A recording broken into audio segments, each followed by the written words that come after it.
It's the Worldwide Sports Radio Network.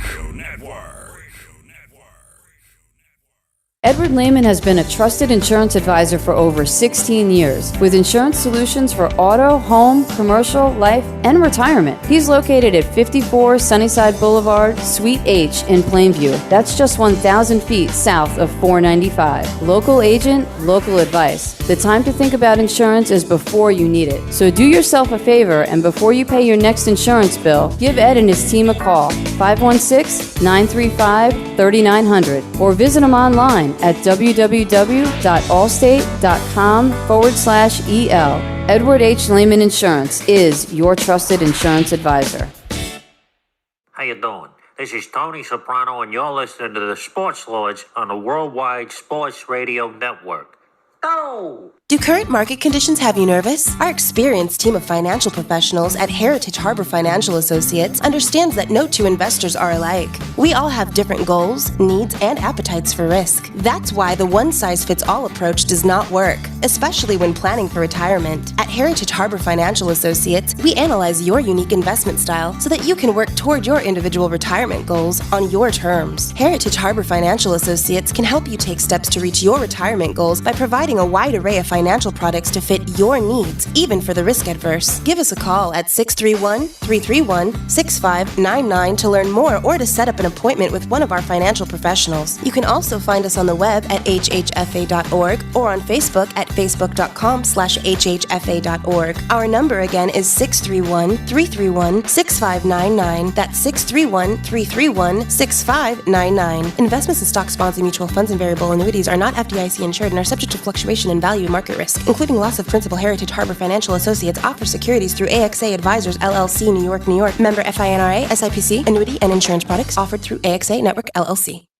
Be fearless at MMA Long Island and Seituha Karate. Located at 28 Colt Court in Ronkonkoma, MMA Long Island is the martial arts school for you if you want to learn combat-proven techniques, build confidence, discipline, and self-esteem while learning real martial arts to fight back against bullies, predators, and peer pressure. MMA Long Island offers group and private lessons for all ages and levels in traditional Goju-Ryu Karate, MMA, and self-defense. MMA Long Island is one of Long Island's most affordable martial arts schools. There are no promotion, belt, or membership fees, and family discounts are available. All classes are taught by 7th degree black belt Sensei John Benedict with over 30 years teaching experience. So whether you want to get in the ring or protect yourself and your family, MMA Long Island can help you reach your goals. Visit MMALongIsland.com. That's MMALongIsland.com or call or text 516-381-9660. That's 516-381-9660. It's the Worldwide Sports Radio Network. This week's episode of the Sports Lords is brought to you by LaRussa's Lager. LaRussa's Lager has a higher alcohol content than most other beers, so you can get blackout drunk and alienate your friends, loved ones, and employees. And now it's time for the Sports Lords. Glug, glug, glug, glug, glug, glug.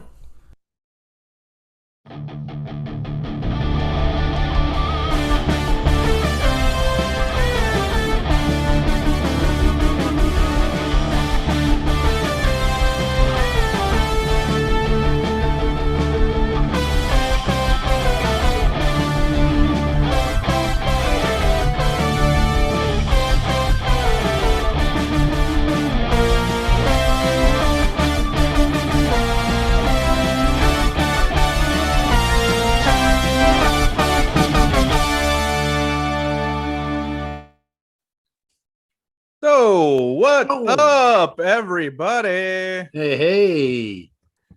We're back. The Sports Lords are back another week. Yeah, another glorious week here in the good old US of A.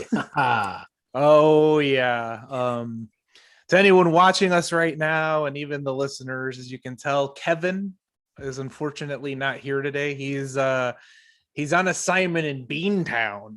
Yeah. He's doing some great work for us up there this week. We can't go into any details about what exactly he's doing up there. No. But just rest assured, you'll be hearing a lot about it very soon.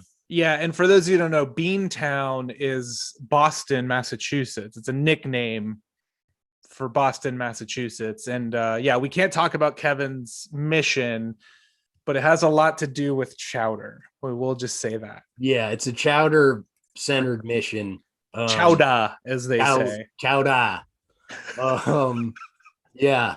And I believe they call it Beantown because during the Revolutionary War, there was a bean tax and they had to blow up a bunch of British troops to get to their beans that they needed so bad. They needed those beans, and the bean tax was preventing them from getting them because, as we all know, that's where Beanie Babies are from.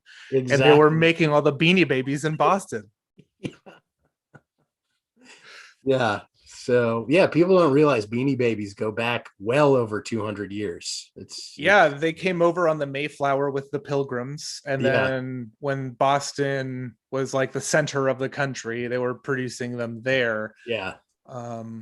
They had all the Irish there working on the Beanie Babies. Exactly. Yeah. And they used to be full of actual beans. Yeah, real beans. Yeah. And sometimes people get so hungry they rip open their Beanie Baby and throw those beans in the pot. Yeah, for dinner. Yeah, you just boil a Beanie Baby and then you got instant meal right there. Like it's like the original instant ramen cup. Exactly. Yeah. So and we have Boston to thank for that. And Kevin is working on some stuff about it, so you'll hear more about it next week or next show, whenever. Exactly. So look forward to that, guys. But a lot to talk about. Yeah. Non-bean related. Yeah, there's a lot of non-bean related issues that happened. And it's tough because most of the issues I encounter in my life are bean related. But I'm generally pretty bean focused most of the time. As I think most people are, should be. Beans are kind of the center of everyone's world, and you kind of, work off of beans, being your focus at all times. But But, we're going to get away from that. We are going to talk about the formerly Boston Bean Eaters, better known as the Atlanta Braves now. That's right. But first, let's start with baseball. But I want to touch on related to that commercial that Herb read for us about LaRussa's lager. And I think we should talk about Tony LaRussa. Yeah. To begin with, once again, he's been the subject on the show a lot. Yeah. I gotta say, I think it's a pretty smart marketing tactic to specifically target people who want to alienate their friends and family through alcoholism. Because the beer companies, the alcohol companies, they generally try to avoid that subject, tiptoe around it. And LaRussa's lager is just going right in there and saying, drink this and piss off your loved ones. I think it's smart.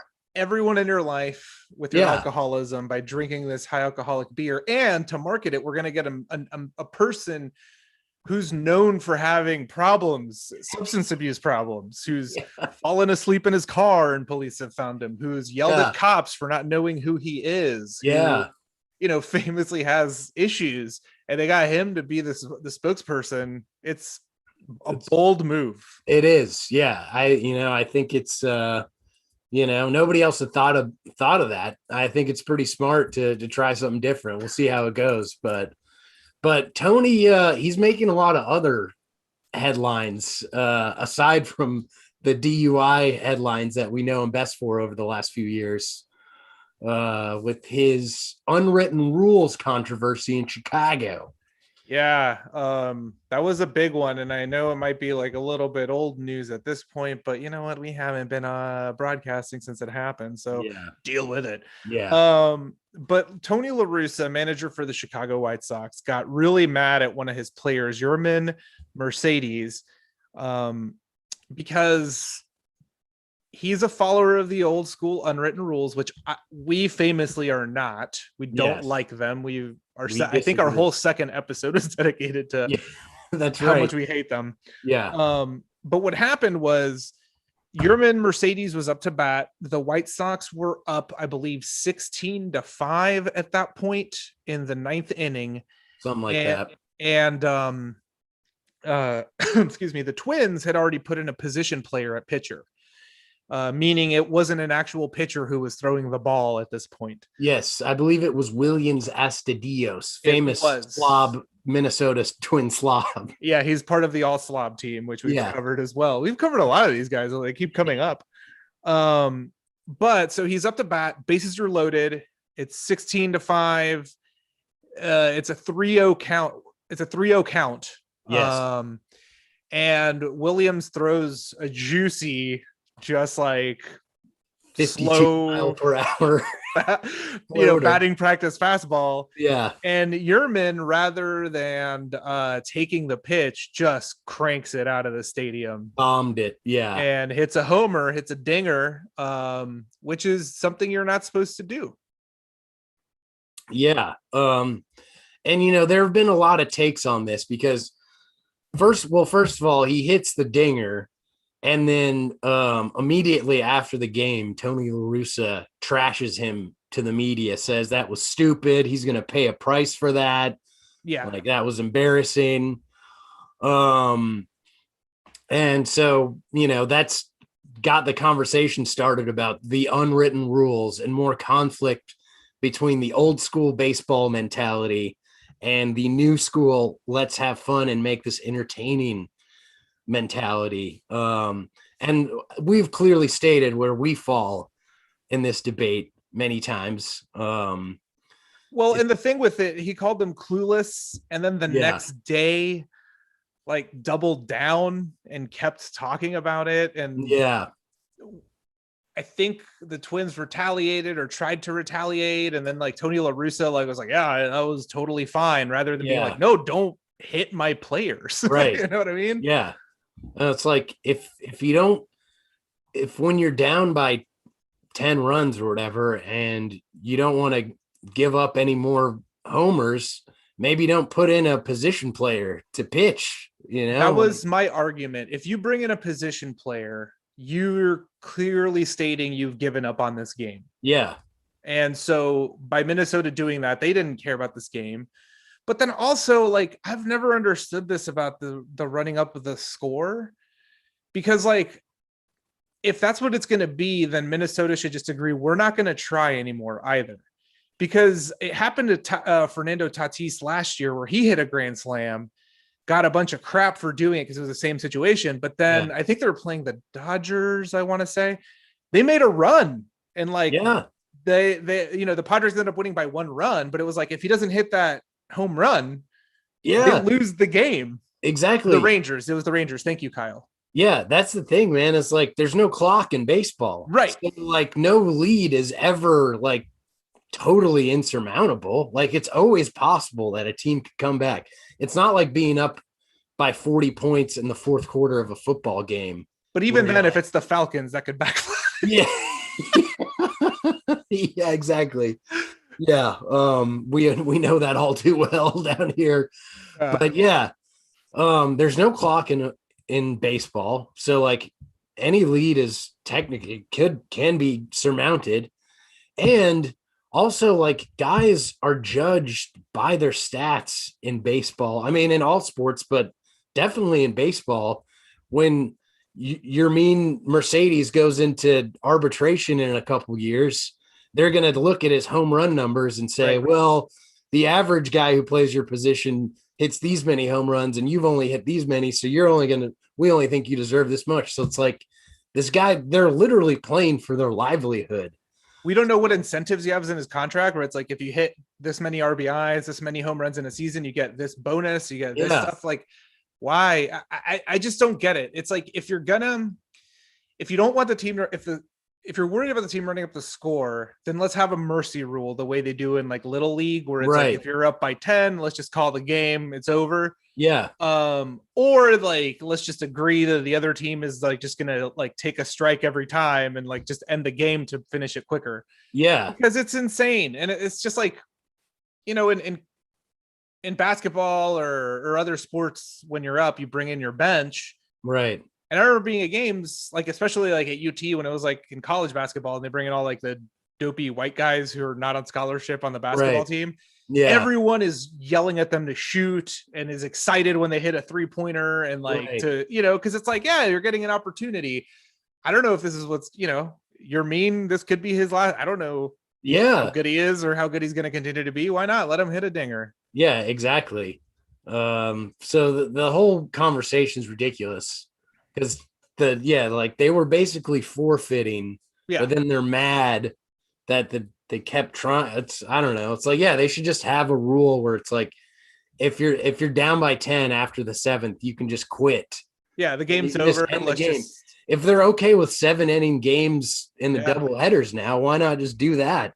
Yeah, you could say it's to avoid injury. You could say it's to like travel to the next stadium if you need to, whatever it may be. But if you're gonna bring in a position player to pitch, you can't complain about anything that happens after that ever. Because that's the thing too. I think like they still had guys in their bullpen. They just didn't want to waste them. They wanted to rest them. Yeah. Yeah. They knew they were going to lose this game. So why waste a bullpen arm and put in Williams in there? It's like, okay, well then you can't complain about what happens now because you're giving up.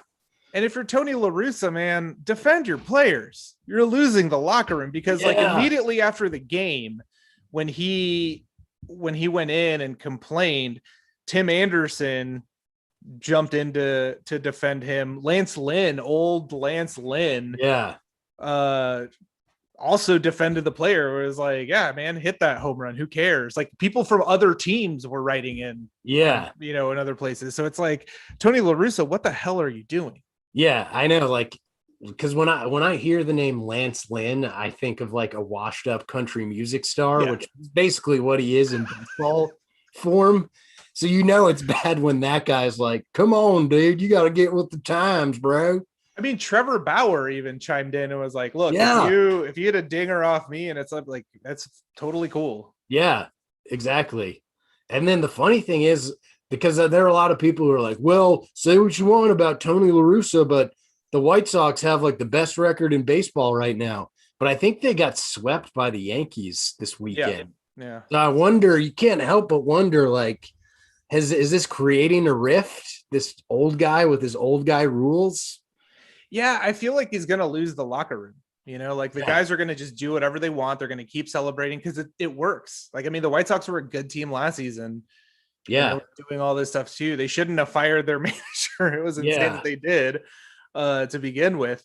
But I know the GM of the White Sox is like in love with LaRussa, so he's gonna defend him at every turn and stick up for the old school guy. But you're losing it, dude. You gotta like get with it. Yeah, it's going to be interesting to see how the rest of the season goes because I'm sure, like, I wouldn't be surprised if there's another incident of some kind, whether it's like a flamboyant bat flip or too much trash talk or something that Tony doesn't like that could create more conflict on that team. So we're going to have to keep our eyes on that situation for sure. Yeah, I'm sure we'll be hearing more about Tony LaRussa, whether we want to or not. But yeah, that was a big time baseball thing. The other like thing that's like a little bit past in terms of noteworthiness, but again, we record on Mondays, so a lot of stuff happens in between, but we got to address it. That I wanted to bring up, Kevin Pillar, man. Woo. That guy is tough, and nothing but respect from me going forward. I mean, until I dig up like he said something about some, or whatever. But as of right now, in a baseball sense, nothing but respect. Because for those of you that may have missed it, because we do have a decent amount of fans who don't keep up with sports. Kevin Pillar of the New York Mets was hit in the face by a pitch. Yeah, like, straight up, like hit in the face by a rocket bullet baseball shot out of a cannon. Yeah, and it looks like he was in a car crash. Like it really does. Yeah, his face is pretty effed up from getting hit by a fastball, like literally like right between the eyes, like right there. Yeah, and I was watching that game when it happened, but I think I was in the bathroom or something. I came out and I just saw him on the ground with like, they were showing it still on the game, him like face down with like just blood pouring out of his face. God, Like, what the hell happened? And, that's he brutal. He got up and walked off under his own power, which that alone was like, holy shit. And he was real classy about it afterwards. You know, like he wasn't. Classy. Yeah, he wasn't like really. You know, because like if I got hit in the face, I'd be furious. Like I'd be upset. I'd be like angry. But he was like super classy. You know, he was like, I don't think he intended to do it. It clearly got away from him. You know, it's like this is what the sport is. Yeah. And so it's like, yeah, man, nothing but respect for that. Cause like that's brutal. Like I would have no issue if he was like angry and cursing the Braves. And I think it was with Jacob Webb, right? Yeah. I mean, that's what's funny about it is, well, yeah, it was a bases loaded situation. That too. So it was like, yeah, definitely. I mean, yeah, obviously it wasn't intentional, but it was very, very obvious that it wasn't given the situation. But yeah, he took the high road and he had he just had a super positive attitude about it and handled it as well as he possibly could, which was cool. And he's an amazing center fielder. It's not like he's just like a nobody. He's a really good center fielder. Good player. Yeah. And yeah, man, like we say our little rundown here, nails, our old term. Nails, man. That's a tough guy term, nails. Yeah. All caps. Yeah. And the funny thing about that is like, so that happened. Well, first of all, I should say we got some bad information a couple weeks ago. And we thought that Jacob Webb had been released by the Braves for getting in a fight with a fan. Apparently that was just a made up Twitter story. I don't know if we clarified that or not, but for the record, he's still on the Braves. He's still on the Braves, still pitching. Yeah. And so he had that outing where he almost killed a guy with his fastball. They took him out of the game after that because obviously he was clearly like not. How are you going to pitch after that? Yeah. But Brian Snitker, in all of his wisdom, just a couple of days later, doesn't put him in like a low pressure situation. His first game back after almost killing a guy was in like another like multiple men on base, high leverage situation, high pressure situation that he immediately blew. Yeah. So just as a Braves fan, just more bullpen shenanigans happening with Brian Snitker and this team. And also like the big thing in all of this, the big story here, it's like, who knew that like stuff on Twitter and on the internet wasn't all true? Like I thought that if it's on Twitter, then it's real. I was shocked when that's blowing my world up. Yeah. When I learned that stuff you read on the internet might not always be true. Yeah. I'll be honest with you. I cried a little bit. Yeah. Because don't blame you. I lost some innocence that day. Yeah. I was like, well, hold on a second. This changes everything. Right. So that's been a tough adjustment. I think we're both doing a pretty good job of hiding how much our world's been destroyed by that realization. Yeah. So anyone listening out there or watching, like, remember, it's not all true. Yeah. And if except for what we say. Beanie Babies are from Boston. They are from the Revolution. All that's true. Don't look at them. Yeah. You can trust us. Just don't trust anybody else. Don't trust Twitter. Yeah. Sticking with the Braves because that's who we root for or whatever. We're gonna get away from them. Don't worry, non-Braves fans. I did want to mention the Braves did have a big win. I mean, they had a great series against the Pirates. I wish they could play them all the time. That would be ideal. Yeah. But there was one game they ended up winning 20-1. Yes. Which is it's a if there's ever a time to have a mercy rule, because it was 20-0 going into the ninth. The Pirates got their one run in the ninth inning. If there's ever a mercy rule, like that's it. But our boy Ronald Acuna, who is having MVP caliber season. Oh yeah. In the eighth inning, he was going to go bat left-handed, is what he wanted to do, which I think would have been kind of fun. but Brian Snitker, the manager, thought better of it and didn't let him. And after the game, his quote was, he tried. I told him I've got 3 grandkids and I got to put through college. I can't get fired. Yeah. I have to say, I would have loved to have seen Ronnie hit handed, but I can understand why Snicker, because like if Ronnie does that and he like pulls something, if he gets hurt, then people are gonna be like, "What is wrong with you?" Yeah. So I can understand Snicker being like, "No, don't do that, It's a bad idea." My question is at that point, especially with what we've been seeing over the last month at this point, why is Ronald Acuna still in the game?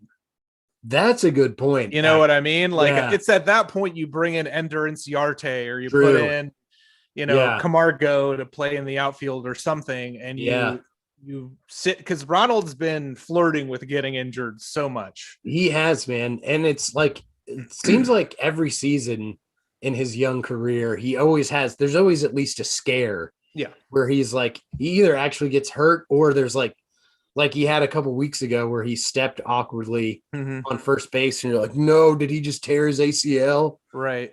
So yeah, you want to protect him at all costs. Especially with pitchers wanting to throw at him, the Marlins in particular, historically, but like, he gets hit a lot. Yeah. And and those are the situations where I'm like, that's where you protect the guy. That's where you're up big. Don't risk it. Yeah. But yeah, the Braves it's been a real Jekyll and Hyde season for them. And that's kind of what it was last week, because they lost that series to the Mets and then turned around and won 3 out of 4 against the Pirates. And I think they're back to 1 game under 500. The standings, the NL East is just inconsistent. The Mets are still in first, 21-19. The Braves are in second currently, 23-24, same record as the Phillies. The Marlins at 22-24, and the Nationals at 20-23. So every team is under 500 except for the Mets currently. Yeah. So I mean, it's weird, man. It's hard to get a feel for like what this team is right now, because sometimes they look great. Sometimes like the bullpen's numbers aren't horrible, but then they seem to blow a lead every time. Like, I don't know. They're just all over the place. To compare, the NL East first place Mets 21-19, the NL West first place Padres 30-17. Yeah, exactly. The Dodgers 29-18, the Giants 28-19. Yeah. I think I saw something that listed like the top 15 teams in Major League Baseball in run differential so far this season. And there's not a single team in the NL East that's in the top half of Major League Baseball in run differential. Like they're all just like middling at best. Like nobody's running away with this thing right now. So it's good for the Braves, for all the issues they've had, that they're still somehow still in it. But it's at some point you gotta get going. Exactly. I'm like waiting for it, and it's like Ronald Acuna, we're wasting an amazing season from him. Like Austin Riley is really having a hell of a year as well, and we're wasting that right now. It's crazy, man. Because like 2 weeks into the season, I was like, I don't know if Riley, because this is his make or break year, basically. Yeah. Like you either claim that third baseman job this year, or they're probably going to look elsewhere. And he was sucking. He was hitting like 175 through the first couple weeks, and then he's just been on fire ever since. He hit 2 dingers yesterday. And he's picked up his fielding as well. Like since last year, I was very impressed. So he's definitely a capable fielder. Yeah. I just got to be a consistent hitter, keep this up. Exactly. And I could get it going. I mean, Freddie's got to wake up, but it's tough. It's just like the Braves also, I think they're in the top like 5 or something in home runs, or maybe they're first still as a team. They just like they either hit dingers or strike out. I mean, I know that's what baseball is nowadays, but they're kind of an extreme case of that. Yeah. Well, that's the thing, actually. Brings us to another topic. Mm-hmm. There were 2 more no hitters last week. Yeah. And I think if you count Madison Bumgarner's unofficial no hitter, they've already broken or tied the record for no hitters in a season. So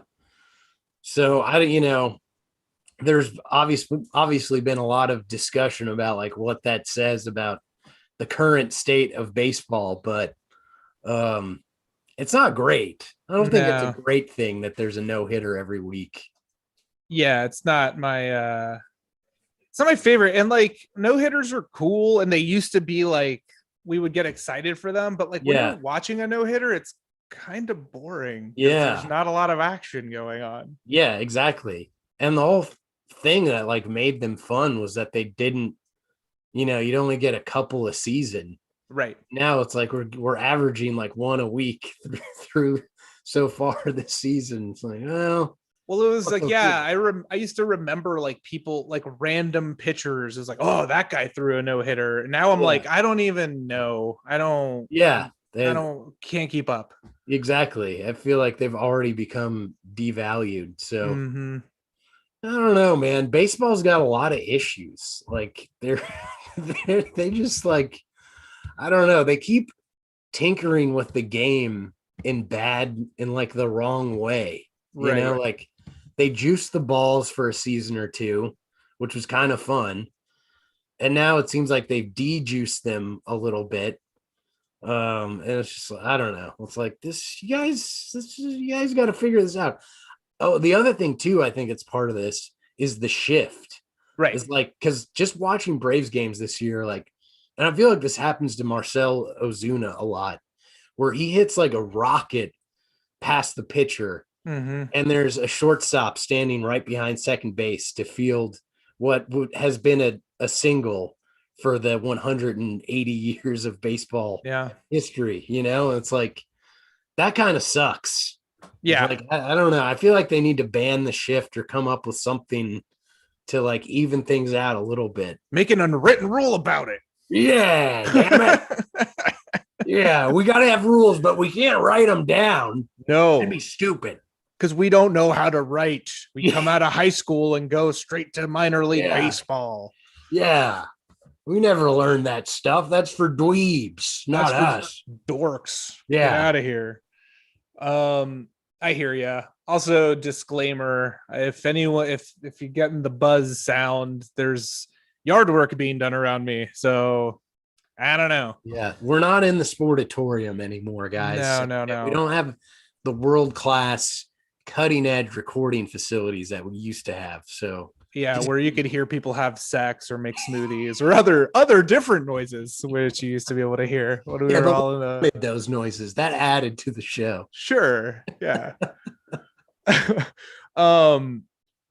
But I think the biggest baseball news, if we can get to that we haven't hit yet, that I really want to like get on is Alex Rodriguez is launching a makeup line.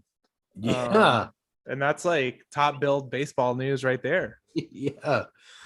Man, he's really, I guess he's just living his best life after J-Lo left him. It's interesting. Whatever, man. Like, I don't care. Just like, that's an interesting market to get into for A-Rod. Yeah. Well, it is interesting because I know that there are existing makeup lines for men. I believe, for sure. And they're generally marketed by towards gay men, which makes sense. So A-Rod is trying to corner the heterosexual male makeup market, I guess. Which, good luck. I don't know. It's like A-Rod has always just been this like insanely vain character. And it's just like, of course you're the first like high profile famous person who's famous like hetero man who wants to start a makeup line. Like, yeah, because you're already in love with yourself and you know, you want to bone yourself. So that makes sense. Yeah, and of course he got trolled by Jose Canseco and like a bunch of Twitter and like homophobic jokes. Like, come on, guys, that's so stupid. Stop doing that. Get over it. It was just like an interesting thing to like launch and promote as soon as like the breakup. It was like, I know what'll get to stop talking about Ben Affleck. Yeah. Makeup line. It's like, all right, Alex. I don't know. It felt like a weird timing thing. Well, like he's just like, he's such a weird guy, man. Cause like somebody a few weeks ago sent me this video of him talking about some just like random, I think it was like a TikTok video where he's one of those, because this is like a thing on social media, like the guys who are like, all right, I'm going to teach you like my steps for building real estate wealth. Here's the deal I did in Dade County, Florida in 2017. Like he was explaining like this property that they bought 5 years ago for $1 million. They did X, Y, and Z, and they sold it this year for 1.8. And so we netted almost $1 million. And it's like, no one cares. Like, you're A-Rod. You're a famous baseball player, a Hall of Fame baseball player. Like, I'm not really interested in hearing it, like your real estate strategy and shit, you know? Like, I always find it weird. Like, I used to watch, like with my wife, who would watch reruns of Shark Tank. The hit ABC show. A hell of a show. Yeah. Very entertaining. And he was a guest judge a lot of times. And it's like, why would I want A-Rod to invest in my business? Like, he's a baseball player. Like, yeah, I know you can be you can have like a lot of things in your life, but like, what has he done? Like, what has he done? You know, like, all these other people, like, even if it's a stretch, like have a business they can like rely on, or like Mark Cuban, like, yeah, sure. I don't know. What does he even really know about it? He just was the first guy to put sports games on internet radio. And yeah, like, exactly. Billionaire. Like Mark Cuban, it was like back in 1998. Yeah, like back when anybody could, if you had a halfway decent idea, you could become an internet billionaire. Like, I want to listen to Indiana Hoosiers basketball games, and I don't live in Indiana anymore. Yeah. And it's like, all right.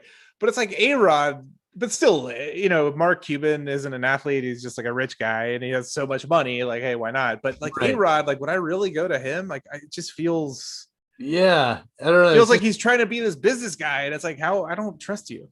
I know, it's just kind of weird. It's like, look, man, I get it. You made hundreds of millions of dollars in your career, so of course you're gonna want to like do stuff with that money.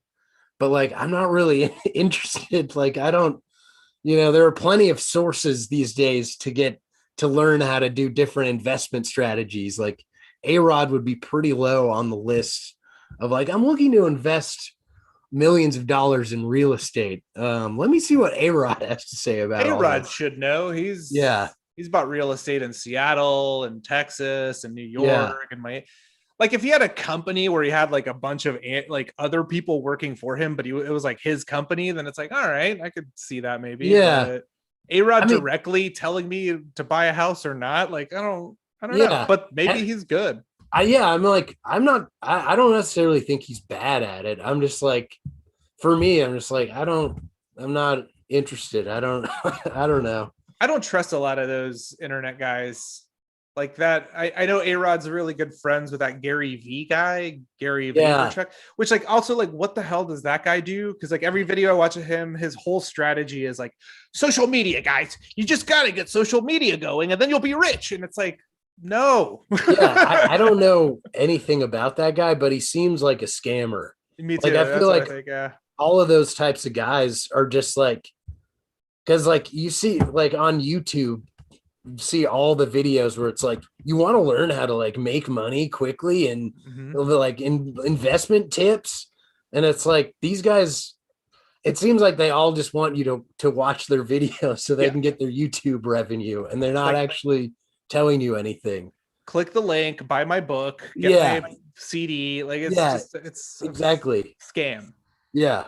They're just all weird grifters. And it's weird that A-Rod wants to do that. It's like A-Rod could do a lot of things. You know, like the athlete who's really been savvy and going to be super savvy with money is LeBron James, because Clutch Sports, you know, he's like owner of, and they represent like tons of players, and they're going to start representing coaches now. And, which that makes a lot more sense as a business for a professional, like a sports adjacent business. It's like, oh yeah, that's a perfect fit for you. And he's not even doing it, but it's like his friends, but it's like he's invested in all that in it. And so it's like, I get that. And I would trust LeBron. He knows what he wants. He's had agents. He knows what he needs. He knows what he wants. Like I would listen to that, but like A-Rod selling me a gold bracelet or like real estate. Like, I'm like, I don't know, man. Like you're rich. I'm not. Why would I listen to you? Yeah. And also like I'm like, you know, I would love to have $500 million like A-Rod does. If I had $500 million, I wouldn't be I'd be like, I'm good. I don't need I'll just like fucking like find some hobbies, man. And if I start any business, it'll be just like a bar that then me and my friends can drink for free at and watch that's as far as I would go. And otherwise be like, I don't care about like flipping real estate or whatever, you know. But that's like the difference between us and them. Like I think we don't really care to be rich. Yeah. I just want to live comfortably. Yeah, like, exactly. I don't need that much stuff. Yeah. Like, you know, it's a certain point. Like, how much do you really need? Those guys are like, I need more. Yeah. A-Rod's like, I am gonna be a billionaire. Yeah. It probably is actually like one of his goals is like, I'm halfway to being a billionaire. If I play my cards right, by the time I'm 60, I'll have $1 billion in the bank, and that'll be good for me. But he won't have J-Lo. Exactly. Money can't buy love, A-Rod. So but yeah, I don't know. I think that was all the baseball stuff that happened this week. Yeah, I think we covered it all. Like pretty intently, pretty in depth. Yeah, what's up? What? Oh, I thought you were saying something. I didn't mean to cut you off. No, you're good. I was just concurring. Okay, yeah. So then we'll switch over from the baseball to the other big news that or the other big like stories or whatever that were happening this week. And one that happened last night. Oh yeah. Which is the NBA playoffs. Oh yeah, baby. Oh yeah. Woo. The NBA playoffs kicked off. It was NBA playoff weekend. One of my favorite weekends of the year, because it's like you get every team playing immediately. And before we even get to that, let's talk about the play-in games, because we didn't get to cover those since those happened after we recorded last week. But the Lakers were able to knock off the Warriors in their play-in game to secure the 7th seed, with LeBron hitting an insane shot at the very end there. And watching that game, honestly, or the replay of it, because I can't stay up that late. The Warriors should have won that game. They should have, and they didn't, which I'm okay with. And then they ended up losing to the Grizz. So the Warriors and Steph, MVP Steph, that everyone was talking about, out of the playoffs. They're out. I'm not shedding any tears for them. No. You know, obviously Steph had an amazing season. Yeah. It's undeniable. He was scoring champion. I think he ended up averaging like 33 a game or something like that. He carried that team. Greatest shooter of all time. Sure. He deserves all the credit. Yeah. And you know, lots of people have been giving him MVP talk, which I was like, okay, you know, sure. Yeah. Why not? But then I did hear Dame Lillard push back on that. And I was like, damn, he's got a point. Because he was like, well, last year when I was dominating, and did he win the scoring title last year? Let me check. he had an amazing season last year, but he was like, everybody told me I couldn't win the MVP because we were the 8th seed. Right. You know, I don't see how Steph, who didn't even actually make the playoffs, how he could be the MVP. And I was like, you know what?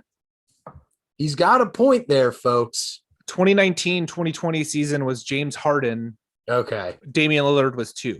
Okay. Yeah. So he does have a point. And I think it's like, first and foremost, before we even get into this, I don't care about end of season awards. I don't care about arguing about the MVP. I don't care about, it doesn't mean anything. It doesn't matter to me. I mean, it means to the players, because again, contract signing bonuses, you can use that to, which I'm all about. Get your money. That's awesome.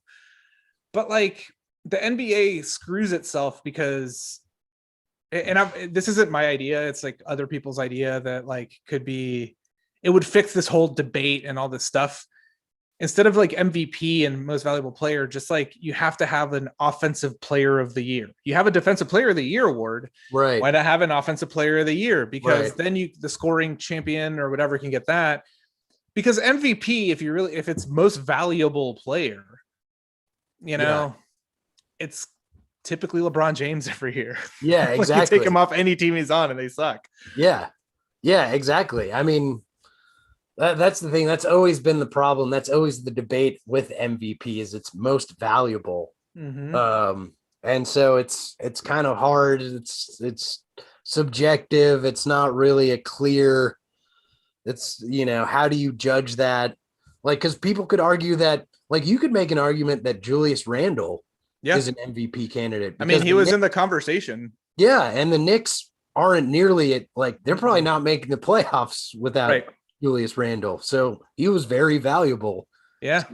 You could argue Bradley Beal for the Wizards because he's their best player. And without him, they are one of the worst teams in the league. Exactly. So it's like, and if you have a defensive player of the year, why not have offensive player of the year as well? Yeah. It doesn't really make sense to me. But all that said, Steph Curry, watching from home, gone fishing, as they say on TNT. But then the real playoffs got started over the weekend. Some fun games. I think that the Bucks Heat series is going to be a really good one. I'm looking forward to seeing that one because Miami's going to come back. I do like that Milwaukee like purposely didn't tank or do anything to try to avoid that matchup, and they want to exercise the demons from last year. It's like ballsy and tough, but like that's awesome. And they were, the Bucks were able to hang on in overtime against the Heat over the weekend. That was a really fun game to watch. The Suns up on the Lakers, and it looks like LeBron hurt his shoulder. Chris Paul hurt his shoulder. Who knows what's going to happen? I mean, they're both going to play, but I could see the everyone's like already writing the Lakers off. Which, like, look, I don't want the Lakers to win. I love LeBron, but I don't like LA. They won last year. I'm going for the Suns. But the thing is, like, if you write off the Lakers at your own peril, because last year in the playoffs, I think they lost every game 1 of every series, and then I was like, oh, okay, now we got to play a little harder, and then bam. Exactly. I mean, they have LeBron James and Anthony Davis, so they're going to be like, you can't write them off. Exactly. Write them off at your own peril because they have 2 of the best players on earth on their team. I do think they're not as good as they used to be. Like they're missing, like it's crazy to say, but I feel like Dwight Howard and McGee were so big for their team as just enforcers because Andre Drummond is not that great anymore. But that was like the big story that everyone's talking about. And then I think the Blazers won. I think the Nuggets are in a little bit of trouble with Jamal Murray being injured and not being there. As good as Jokic is, the future MVP or whatever of this year, because that's who everyone voted for. I think it's going to be tough. Although Michael Porter Jr. looks awesome and he's going to like really help keep them in, but I think they're going to miss Jamal Murray a lot. The Grizz last night, man, they were able to knock off Utah, number 1 seed Utah. And Donovan Mitchell's apparently furious because they didn't allow him to play because he's coming off injury. Oh, I missed that. Okay. Yeah, and so Ja Morant Yeah. and the young Grizz, the baby Grizz, continue. I love Ja, man. I love that team. That team's Yeah, fun. it's a fun team. Ja's fun. Like, I'm definitely pulling for them for sure.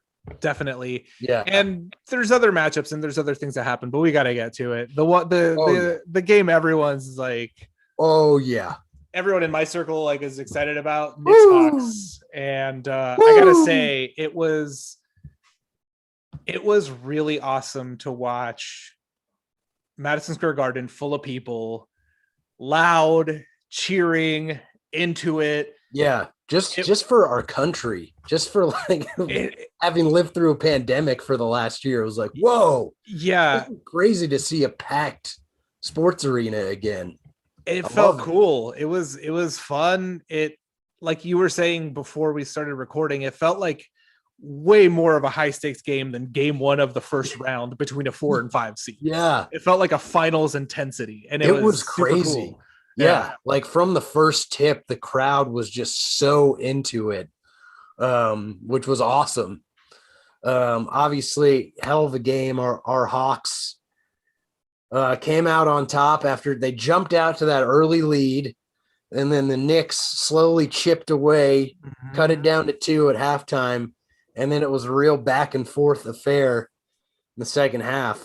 It was a fun game. It was just like blow for blow. One team would throw a punch, the other team right back, right back, and it was awesome. And in the lead up to the game, and it wasn't awesome just because the Hawks won, because like I always anticipate a loss.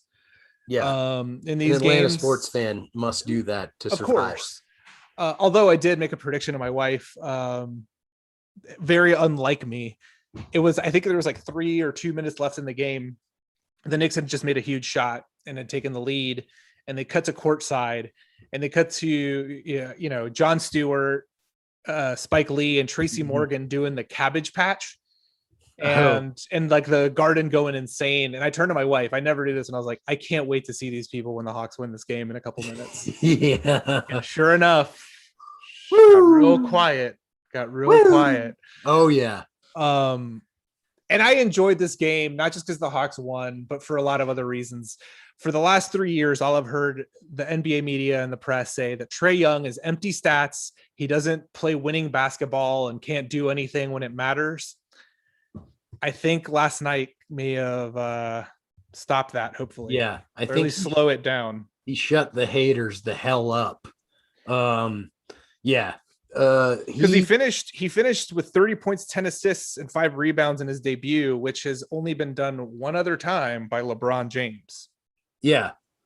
And he took the ball with whatever it was like 10 seconds left, deked the hell out of Frank Ntilikina, who's supposed to be their defensive specialist on the Knicks, just like crossed him over, got past him, put that floater in. Like, you can't say, like, he came through, he had a huge game, and then with the game on the line, he made it happen. So it's like, in his first playoff game with an arena full of people yelling, and excuse me, any children out there, but this is what New Yorkers were yelling, "Fuck you, Trae," in unison for the whole game. Yeah. And, I don't like it when people look at me sideways when I'm walking down the street. I can't imagine having that many people specifically targeting me and yelling at me like that. Yeah. And then have to perform my job at the highest level. Yeah, it's amazing, man. And it's funny with Trae too, because like personality wise, he's not a jerk. Like he's a normal dude, but he's already become a villain. Like through no making of his own in the NBA, just because he got from the trade with Luka, everybody's hated him. Yeah. Like they've loved to dump all over Trae because there's like, wow, I can't believe the Hawks traded Luka for this guy. And he's scrawny and he's kind of an ugly dude. He's tiny. He's balding. He's balding. He's got weird hair. So he's taken like so much shit for like being himself, basically. And it started in college, man. Like he got, it did. Yeah. I mean, high school, I'm sure, but he got harassed, like on the national stage, he got harassed at Oklahoma. Yeah. and he's just always been a magnet for hate. So it was awesome to see him like shut the haters up like that, man. And here's the thing, like first off, why is he the villain? Why aren't the Knicks the villain and the Hawks the heroes in this scenario? National media. Yeah. Like, why isn't Julius Randle the villain? He's the one bowling people over and being stronger than everyone. Yeah, exactly. And also like everyone hates on Trae and like he's like this jerk or whatever in people's eyes. Luka Doncic is in like the top 5 in technical fouls this year. He just recently punched Colin Sexton in the balls and got ejected from a game, and he's a hothead himself. Yeah. No one questions him.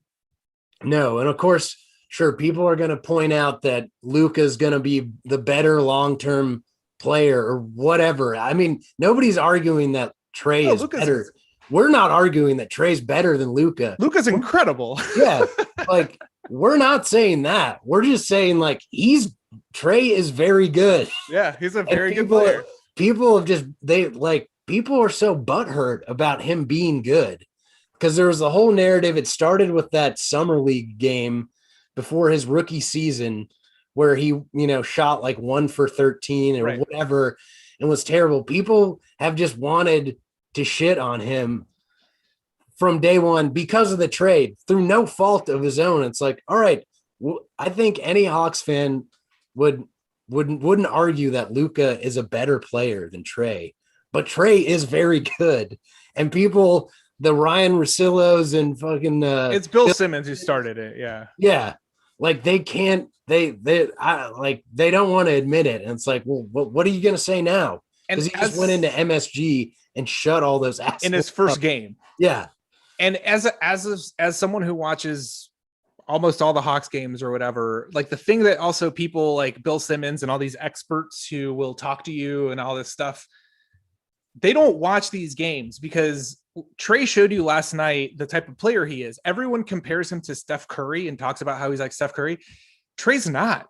Trae's favorite player is Steve Nash. He likes to set guys up, and that floater of his is the most dangerous weapon he has. So the Knicks went to stop the 3-ball, which is fine. He's like, I'm gonna take the lane every single time and hit a floater because Trae isn't just Trae never said he's Steph Curry. He never said he wants to be Steph Curry. That's a label that got put on him. Yeah. And hopefully people see that he doesn't play like Steph. He plays different than Steph. I mean, no one plays like Steph.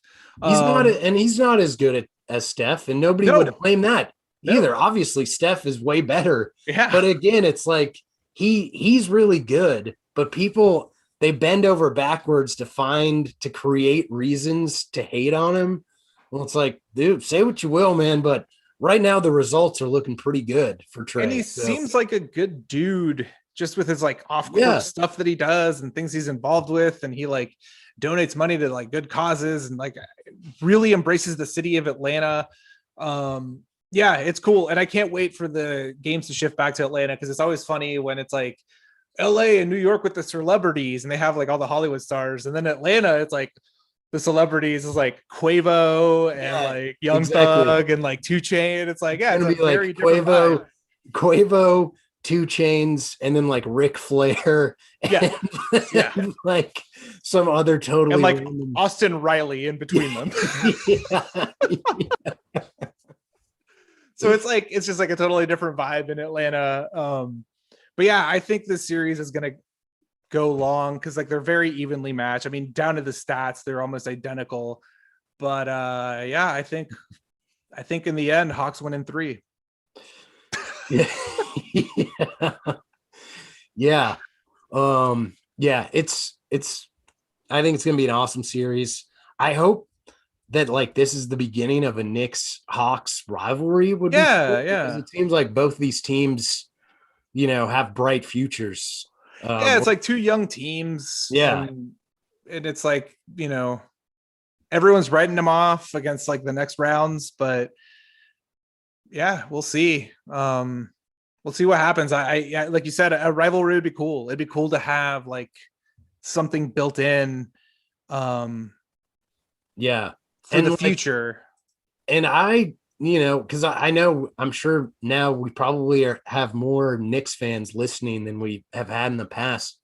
So just a disclaimer, I don't dislike the Knicks. No. I like this Knicks team. I don't have any hate towards them, but we're in this position where our guys are up against them. If they weren't playing the Hawks, I would be pulling for the Knicks. Yeah, I would love to see the Knicks make a run. It's just that the Hawks are in the way. I will never root for the Nets. I root for the Knicks all day. You know what I mean? Exactly. Yeah. But right now, sorry. Yeah. The Hawks have been my favorite team since I moved to Atlanta. Cause I moved to Atlanta when the Braves were the worst team. I didn't know what American football was. But we had Dominique, we had Stacey Ogman, we had Kevin Willis, we had Mookie later on. We had all these guys, and it's I fell in love with the Hawks immediately. I understood basketball, so I've always soft spot for the Hawks. Former season ticket holder, everything. I really, really, really hope they can get through this first round. I think it'd be cool. I mean, they've already gotten to where I wanted them to, but now I'm hyped. Now I want more. Oh yeah. And it just sucks. We have to wait till Wednesday. I know it's annoying how much these things get spaced out, but the intensity level in the rest of this series is going to be freaking off the charts. I think so. I think every game is going to be pretty much like last night's game. And I know we're running out of time, and we mostly talked about Trae Young, but I got to give a shout out, Clint Capella, most underrated and disrespected player in the Hall of NBA this season. He's had an amazing season. Should have been up for Defensive Player of the Year award. At least the discussions, should have been in it. Not to say he should have won it, but should have at least been in those discussions because he had an amazing year. And Bogdanovich, man. Oh yeah. Incredible, most underrated, super underrated player. The worst thing about this whole thing that's the most noteworthy, Danilo Gallinari's new haircut. That mohawk is he looked like a creative player kind of thing from NBA Live or something. Yeah, he did. Slash or some kind of villain from a Guy Ritchie movie. Yeah. We're bringing in the big Italian. He's gonna mess you up. Yeah, for this heist that he's got to. Yeah, that haircut it took me at least a quarter to settle into seeing his haircut. Yeah, and he promptly had a horrible game. He had a terrible game. He had a terrible game. Okay, all right. But he may not show up in the box score, but with his size and strength, he's going to give Julius Randle another body to have to deal with. And that's that's good enough in this series. Cause if we're relying on Danilo to win games, then something's gone very wrong. Exactly. So, but anything we can get out of him, cause Alec Burks, for the Knicks, I hope he doesn't keep that going. I don't think he will, but he went off. And it's a fun series. I think it's just two evenly matched teams. It's going to be super fun for anyone listening out there who has no rooting interest or no care about the NBA at all. Not just because it's the Hawks. I'm recommending you, if you want to tune into something, Hawks and Knicks it's going to be a super fun series. Yeah, I think if you just want to watch some NBA playoffs, this is probably going to be the most competitive first round series, or one of the most competitive first round series. So it's if you want to see the future, because there's no old, Lou Williams is maybe the oldest guy on the team, which is still not that bad. It's if you want to see the future of NBA, this is a really fun one to watch, and I highly recommend. We're pretty much out of time, but before we go, we can't go without discussing one more Atlanta thing, but it's also a national thing, and that's Julio Jones. Yep. Of the Atlanta Falcons, because he's basically out. We found out because today on Undisputed, Shannon Sharp called him live on Undisputed on Fox, the debate show with Skip. And Julio basically admitted he's out of Atlanta and said he no way in hell wants to go to Dallas because he wants to win. Yeah. Because he was spotted wearing a Cowboys hoodie or something, and that's what sparked some of that Dallas talk. Yeah. Yeah. I kind of thought they'd maybe try to find a way to keep him since they're sticking with Matt and not trying to rebuild right now. But on the other hand, the team has no money to spend. Right. Yeah. So Yeah, they're in a tight spot. So it's tough, like I love Julio, but he gets hurt more and more every season now. His value is only going to decrease from here on out. So what are you going to do? Yeah. And in that situation today on Undisputed, because Shannon Sharp called him, he picked up a cell phone, called him on air. And everyone's like, did Julio know? Like, did he know he was on air? Like, is this like a thing that Shannon did? And all that is fun. But here's my take on it. And like what I don't know. I feel like I don't think Shannon Sharp would do that. Shannon would know better. He's a former player. I don't think, and he likes Julio and they're friends. I don't think he would put him on blast like that. If anything, I think it was all set up. I think Julio was like, call me, I'll say some things on the air. You'll get the ratings, you'll get all the attention, you'll get all that. Also, my name will get out there. People will know I don't want to be in Atlanta anymore. And then negotiations with agents and stuff can start. I think that makes a lot of sense because like now it's the sports story of the day right now, basically. Yeah, it's all over Twitter and everyone's like, can you believe it? Like he didn't know. Yeah.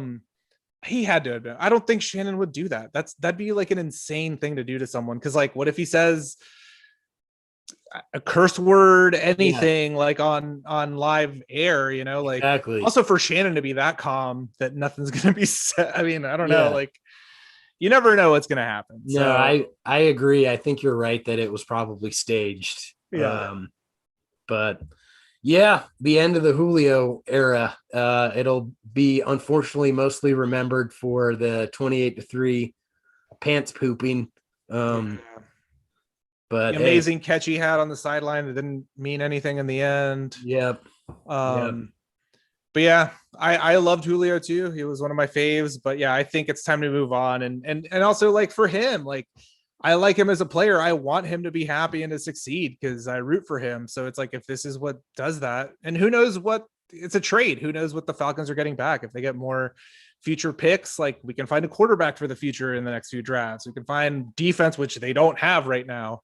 Exactly. With the future. And it's like, I think, my prediction for them all along was that they were going to be average with Julio. And I think they're going to be average without him. Yeah. I think that's right. So, I think Tampa's going to win the NFC South regardless. So it doesn't really matter. matter. It's certainly looking that way. Yeah. But yeah, I just wanted to sneak that one in because that one happened a little bit later in the day. And yeah, I think that does it for all the sports that happened this week. I think that's a comprehensive look. That's another episode of your Sports Lords here. Yeah, another classic. You're welcome, everybody. Yeah, you're welcome. And Kevin will be back from his mission. Yep. Before we go, I just want to encourage everyone once again to check out the Worldwide Sports Radio Network website, download the app, check out a lot of the other shows. They're going to have way more coverage in the NBA playoffs, into the Julio story, into all that stuff. Probably way more professional than us, a little bit more nuanced and researched. Instead of talking about Trae's balding head and bald spots, they'll focus on other things. But yeah, check them out. You know where to find it on the socials. And yeah, everyone, have a good week. And shout out to Tony Soprano for doing a drop for us. Also thanks, Tony. He's in witness protection, but we found him. We can't tell you how. Can't tell you how. That's our secret. We take it to the grave. But thanks for listening, everyone. We'll see you next time. Have a wonderful week. Bye, everyone. Papa bless. Bye.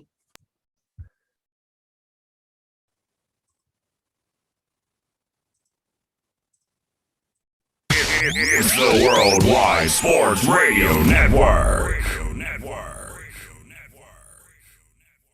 Edward Lehman has been a trusted insurance advisor for over 16 years with insurance solutions for auto, home, commercial, life, and retirement. He's located at 54 Sunnyside Boulevard, Suite H in Plainview. That's just 1,000 feet south of 495. Local agent, local advice. The time to think about insurance is before you need it. So do yourself a favor and before you pay your next insurance bill, give Ed and his team a call, 516-935-3900, or visit him online at www.allstate.com/EL. Edward H. Lehman Insurance is your trusted insurance